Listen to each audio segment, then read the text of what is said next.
The year is 532 AD. Constantinople, the magnificent capital of the Byzantine Empire, is a city gripped by fear.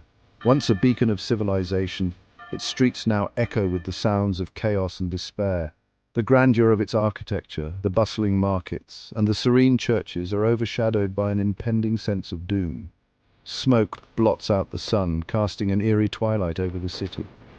The once clear skies are now filled with the acrid stench of burning wood and flesh. The thick black plumes rise high, visible from miles away, signaling the city's distress to all who dare to look.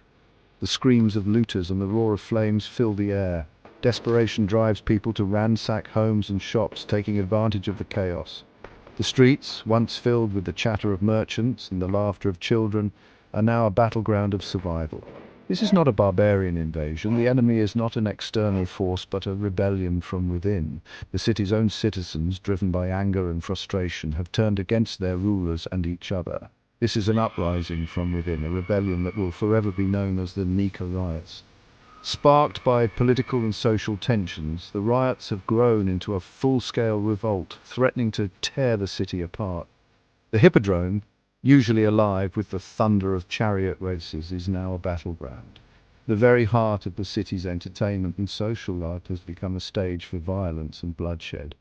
The cheers of spectators have been replaced by the cries of the wounded and dying. Angry mobs, their ranks swollen by the city's discontented masses, run rampant. The disillusioned and the desperate have joined forces, their collective rage directed at the symbols of their oppression. Their cries of Nika, victory, echo through the streets, a chilling reminder of the chaos that has engulfed the city.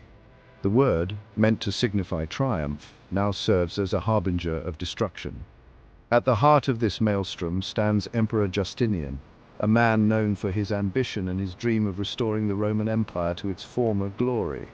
His vision of a unified and powerful empire is now threatened by the very people he seeks to rule. But now his throne and his very life are in jeopardy. The emperor, once seen as a figure of strength and stability, is now a target for the rebels' wrath. His palace, a symbol of imperial power, is under siege. The Nika riots are a turning point in his reign, a trial by fire that will forge him into the ruler he is destined to become. The decisions he makes in these critical moments will determine the future of his empire and his legacy. The riots, a sudden eruption of violence in a city renowned for its splendor, leave a permanent scar on the Byzantine psyche. The destruction and loss are immeasurable, and the memories of this dark chapter will linger for generations. They serve as a stark reminder of the power of the people and the precarious balance of power in a society teetering between order and anarchy. The Nika riots are a testament to the fragility of even the mightiest of empires and the enduring strength of the human spirit in the face of adversity. To understand the Nika riots, one must first delve into the world of Byzantine chariot racing. This ancient sport was not merely a form of entertainment, it was a central part of Byzantine culture and society. The races were held in the Grand Hippodrome of Constantinople, a massive arena that could hold tens of thousands of spectators. The atmosphere was electric, with fans passionately cheering for their favorite teams. It wasn't just a sport, it was a way of life. The chariot races were deeply embedded in the social and political fabric of the empire. They provided a rare opportunity for the common people to interact with the elite and for the emperor to connect with his subjects. Two factions, the Blues and the Greens, dominated the racing scene. These factions were more than just sports teams, they were powerful social and political entities. The Blues and the Greens had their own leaders, their own supporters, and their own agendas.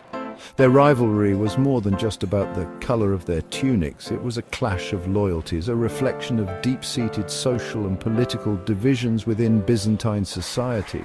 The Blues were associated with the aristocracy and the ruling class, while the Greens were linked to the merchant class and the common people. Both factions commanded immense support. The Hippodrome would be filled with their fervent followers, each side trying to outdo the other in their displays of loyalty and enthusiasm. Their members, drawn from all walks of life, were fiercely loyal to their colors. This loyalty was not just about the races. It extended into everyday life, influencing social interactions and even political decisions. The blues, traditionally representing the aristocracy, found favor among the wealthy and powerful. They were seen as the defenders of the status quo, the protectors of the established order. The greens, on the other hand, drew their strength from the merchant class and the common people. They were often seen as the champions of change, the voice of the underrepresented. The Hippodrome, the city's grand arena, was their battleground. It was here that the factions would clash, not just in the races, but in displays of power and influence. Each race was a theatrical spectacle, a display of skill and daring that captivated the Byzantine imagination. The charioteers were the stars of the show, risking life and limb for glory and the adulation of the crowd. The cheers of the crowd, the dust kicked up by the horses' hooves, the thrill of victory and the agony of defeat. These were the elements that fueled the passions of the factions. The races were more than just competitions. They were a microcosm of Byzantine society, reflecting its tensions and conflicts. But this passion, often teetering on the edge of fanaticism, had a dark side. The intense rivalry between the blues and the greens could easily spill over into violence, both inside and outside the Hippodrome. It was a powder keg waiting for a spark. The Nika Riots would be that spark, igniting one of the most violent and destructive episodes in Byzantine history. That spark came in January of 532 AD. During a race, a fight erupted between the blues and the greens. The violence, fueled by years of simmering resentment and rivalry, quickly spiraled out of control. Soon, the Hippodrome itself became a battleground.